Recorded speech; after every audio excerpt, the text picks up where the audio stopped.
Monday evening, weather for Weather Geeks time. Hope you had a good weekend, everyone. I came down with another cold over the weekend, so I'm going to struggle through this a little bit, but hopefully we'll get out all the information before I start losing my voice.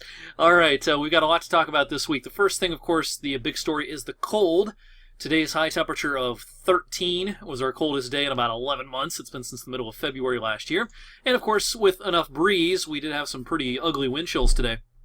Wind chills have been mostly anywhere from 5 to as much as 10 or 12 degrees below zero since the start of the day.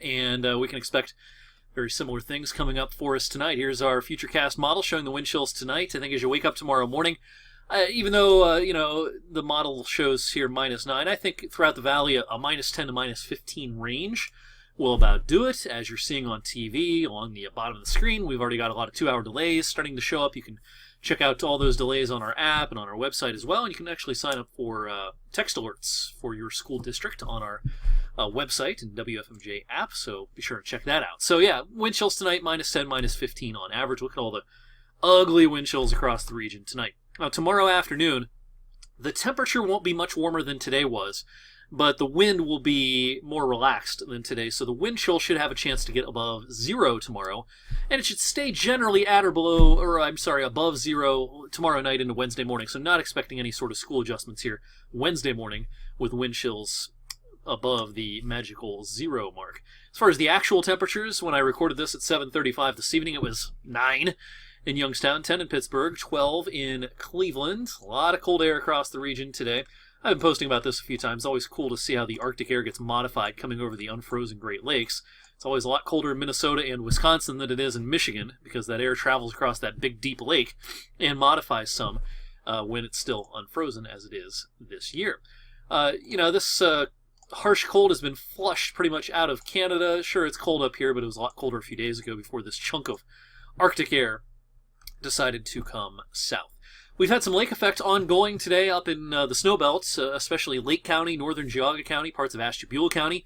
These little streamers have produced several inches of additional snow. It was an ugly commute east of Cleveland for the rush hour this evening, especially out towards I-90. Those little streamers will continue through the night tonight. Not really a problem for our viewing area.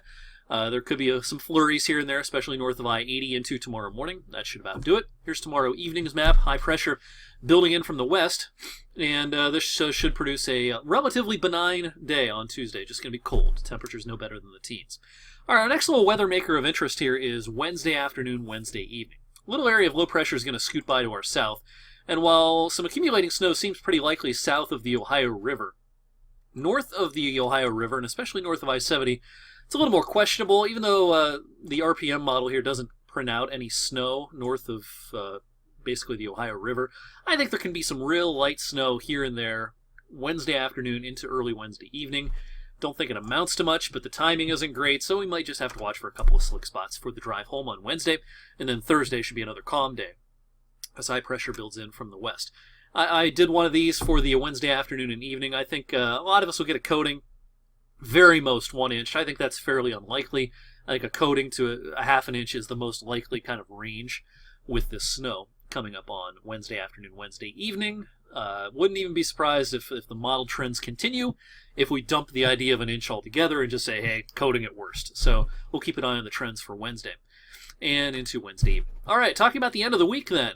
We've been discussing on social media, certainly, I mentioned it on TV, that there's likely to be a pretty big snowstorm in the mid-Atlantic states, parts of the southeast, up into the northeast as well, Friday into Saturday. What impacts, if any, will this have on our weather? And it's certainly up in the air. A lot of time between now and then. The energy that will eventually produce this system is still over the Pacific Ocean. It's not being sampled well by the models, and that means that even though the models right now are in pretty good agreement, you can't really trust them all that much until maybe midweek when that piece of energy gets over land, gets sampled better by the models. The models should start to hone in on the right solutions. But anyway, given the information we have right now, I think it's fairly likely to snow Friday afternoon into Friday night, maybe early Saturday, east of I-79, south of 224, and then the chances for any snow decrease once you're into the northern and western part of our viewing area. Now, accumulating snow, sure, it's possible, especially south and east of Youngstown, but how much, timing, and all that, can't work that out for you just yet. Show you here the GFS model for this system.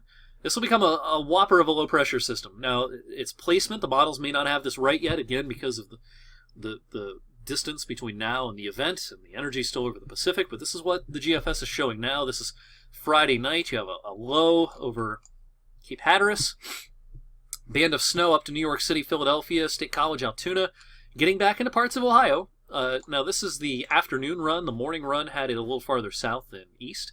There's going to be these changes over the next few days. You just, you can't hang your hat on each individual model run. But the current GFS would suggest that, our viewing area stands the chance to get a few inches of snow late Friday, Friday night, early Saturday, and then the system pulls away. This shows a big snowstorm for Philadelphia, New York, Harrisburg, D.C., Baltimore, and, this is going to cause a huge problem at the airports on Saturday. So that's the latest GFS. The European model, what you're looking at here is a product that shows the odds of 6 inches or more based on the European ensemble model. It's 51 different flavors of the European model blended together and come up with a, kind of an average or a mean, if you will. So anyway, the chance of 6 inches or more definitely highest from the spine of the Appalachians over towards D.C., Baltimore up to Philly. The odds of 6 inches or more in our viewing area generally 10 to 20%. Not very high. So I think the odds right now do not favor a big hit for us. Not a big snowstorm, not a 6 to 12 inch storm. Odds don't favor that right now. I'm not going to take that off the table at this point, but odds certainly are pretty low of that happening.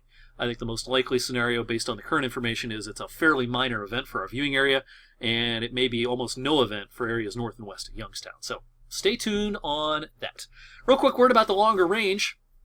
A little back and forth through the end of the month, and then the climate models continue to insist that around Groundhog Day, start of February, looks pretty warm. This is kind of the temperature anomaly map that we had in December. Now, this is not likely to last all month in February like it did in December, but the month of February seems likely to start out on a fairly mild note. All right, I'm going to get out of here. Thanks for watching Weather for Weather Geeks tonight. I'll see you tonight on 21 News at 11. Stay tuned on social media throughout the next few days as we start honing in on that Friday into Saturday situation. Again, there's going to be changes to the modeling, to the ideas between now and then, guaranteed. But again, based on the current information, not real excited about a big storm for our viewing area. Thanks for watching, everyone. We'll see you later.